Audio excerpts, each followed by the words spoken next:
प्रधानमंत्री नरेंद्र मोदी उत्तराखंड के एक दिन के दौरे पर आ रहे हैं। प्रधानमंत्री के इस एक दिन के दौरे को लेकर कांग्रेस ने कई तरह की प्रतिक्रियाएं दी है। उत्तराखंड की कांग्रेस प्रधानमंत्री नरेंद्र मोदी के इस दौरे को लेकर बड़ी चिंता में दिख रही है। हरीश रावत का कहना है कि यह चुनावी दौरा है, नरेंद्र मोदी का उत्तराखंड के विकास से कोई लेना देना नहीं है। हरीश रावत ने जागेश्वर धाम का जिक्र करते हुए यह भी कहा कि उनकी कांग्रेस सरकार ने जागेश्वर धाम में इंटरनेशनल योगा की शुरुआत की थी, लेकिन भाजपा ने इसे खत्म कर दिया। अगर इसे फिर से प्रारंभ कर दिया जाता है तो समझा जा सकता है कि भाजपा ने कुछ हद तक अपने पाप का प्रायश्चित कर लिया।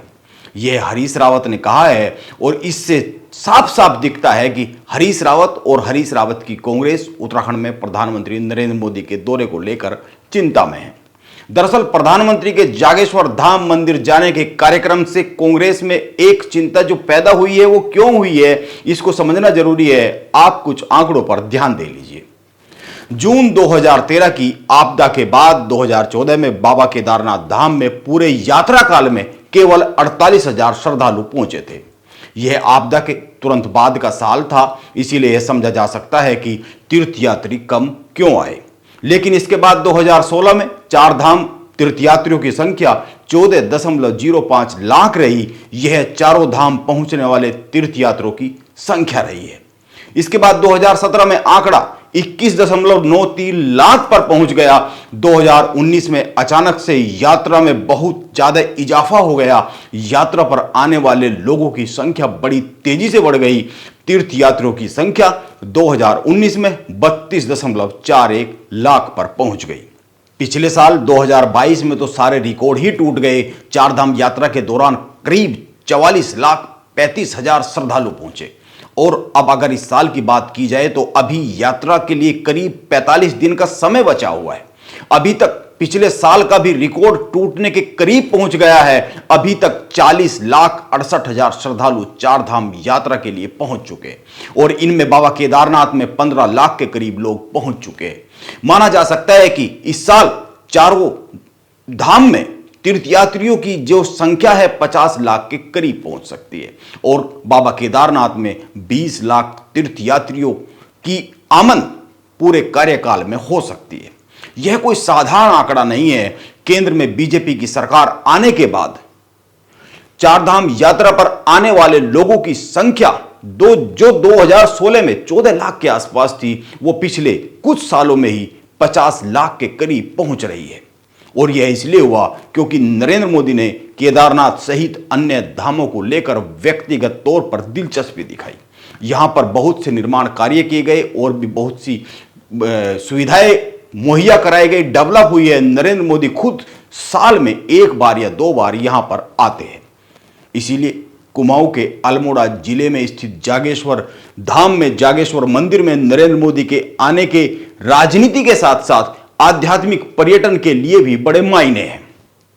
जागेश्वर धाम को लेकर उत्तराखंड की बीजेपी सरकार ने एक मास्टर प्लान तैयार किया हुआ है, जिस पर काम शुरू हो चुका है। और एक अन्य आंकड़े पर भी ध्यान दिया जाना चाहिए। और जागेश्वर धाम को लेकर नरेंद्र मोदी के आने के बाद और जो उत्तराखंड सरकार ने मास्टर प्लान बनाया हुआ है, उसके बाद अगर बाबा केदारनाथ, बद्रीनाथ धाम, गंगोत्री और यमुनोत्री की तरह ही बदलाव होते हैं, तीर्थयात्रियों की संख्या बढ़ती है, श्रद्धालुओं की संख्या बढ़ती है, तो कुमाऊं में एक बड़ा पर्यटन, आध्यात्मिक पर्यटन का केंद्र बन जाएगा। और बीजेपी के इसी कदम को लेकर कांग्रेस शायद चिंता में दिख रही है। इसके साथ साथ आप एक आंकड़े पर और गौर कीजिए। पिछले साल केदारनाथ और यमुनोत्री यात्रा में सिर्फ घोड़े, खच्चरों, हेली टिकट और डंडी कंडी यात्रा के भाड़े की ही बात करें तो करीब 211 करोड़ का कारोबार हुआ। इसमें अकेले केदारनाथ धाम की यात्रा की जो बात करें, केवल घोड़े, खच्चरों, हेली टिकट और डंडी कंडी यात्रा के भाड़े की बात करें तो 190 करोड़ का कारोबार हुआ। 2022 से पहले जीएमवीएन घाटे में चल रहा था, लेकिन जीएमवीएन लाभ में आ गया और पूरे सीजन में करीब 50 करोड़ रुपए की आय जीएमवीएन को हुई। ये वो आंकड़े हैं जो रिकॉर्ड में बड़ी आसानी से आते हैं, क्योंकि टिकट और कमरों की बुकिंग का रिकॉर्ड रखा जाता है। तीर्थयात्री जो आते हैं वे अन्य किन किन जगह खर्च करते हैं, रास्ते में खाना खाते हैं, तमाम सामान खरीदते हैं, और टैक्सियों का भाड़ा और तमाम बहुत सारी ऐसी चीजें हैं जिनका रिकॉर्ड बहुत रखा नहीं जा सकता और यह बड़ी रकम बनती है। इस पूरी बात से एक बात तो बहुत साफ साफ समझ में आती है, और वो यह है कि 2014 के बाद से, प्रधानमंत्री नरेंद्र मोदी के सत्ता संभालने के बाद से बाबा केदारनाथ धाम और बाबा बद्रीनाथ धाम में तीर्थ यात्रियों की संख्या में बड़ा इजाफा हुआ है। यह इजाफा किन कारणों से हुआ, इस पर अलग से बात की जा सकती है, इस पर अलग से विश्लेषण किया जा सकता है, लेकिन यह सच है कि केंद्र में बीजेपी की सरकार आने के बाद उत्तराखंड में तीर्थ यात्रियों में आने वालों की संख्या बड़ी तेजी से बढ़ी है। 2019 के बाद तो यह बहुत ही ज्यादा तेजी से बढ़ी है। अब रही बात प्रधानमंत्री के कल से कुमाऊं के दौरे की, एक दिन के दौरे की, हरीश रावत सहित कांग्रेस के लोगों का कहना है कि प्रधानमंत्री का यह चुनावी यात्रा है, चुनावी दौरा है।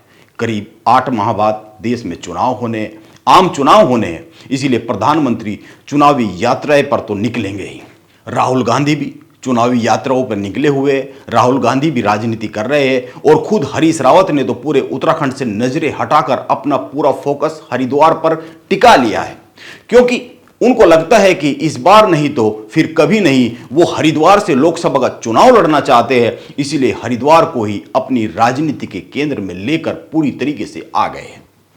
हरीश रावत बार बार हरिद्वार में जाते हैं, गन्ना किसानों के मुद्दे उठाते हैं, इसके अलावा वहां पर अन्य जो बहुत से मुद्दे हैं उनको भी उठाते हैं। क्या हरीश रावत की इन सब गतिविधियों में उनके राजनीतिक हित नहीं है?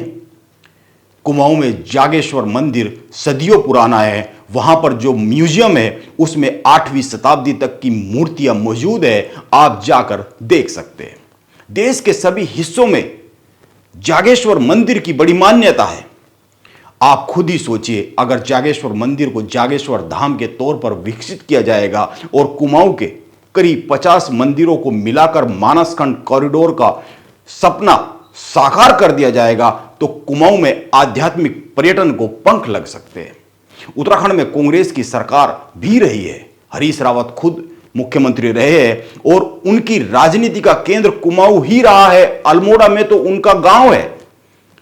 उनके पास भी यह मौका था, लेकिन वो शायद चूक गए, और बीजेपी चूकना नहीं चाहती है, और इन कामों में बीजेपी की जो राजनीति है वो भी सधती है। इसके बीजेपी को 2 फायदे होते हैं। एक, यह काम बीजेपी के लिए उसकी धर्म की राजनीति के दायरे में आता है, और उत्तराखंड में मंदिरों का कायाकल्प भी हो रहा है। लोगों में आध्यात्म की भावना का नए सिरे से संचार हो रहा है। इसलिए यह मैं मानता हूं कि प्रधानमंत्री नरेंद्र मोदी का कुमाऊं दौरा आध्यात्मिक दौरा है, यह एक राजनीतिक दौरा भी है। उन्होंने जनसभा के लिए पिथौरागढ़ को चुना है, इसलिए यह राजनीतिक दौरा है। लेकिन सवाल यह है कि कांग्रेस के पास बीजेपी की इस राजनीति की काट क्या है उत्तराखंड में? यह कांग्रेस के लिए आज एक बड़ा सवाल है, क्योंकि बीजेपी के उत्तराखंड प्रभारी दुष्यंत गौतम हर 15 दिन में देहरादून में पाए जाते हैं, लेकिन कांग्रेस के प्रभारी देवेंद्र यादव कितना देहरादून आते हैं, यह भी एक सवाल है। और यह सवाल ही मौजूदा उत्तराखंड की राजनीति को समझने के लिए कुछ संकेत देते हैं। नमस्कार, मैं योगेश राणा।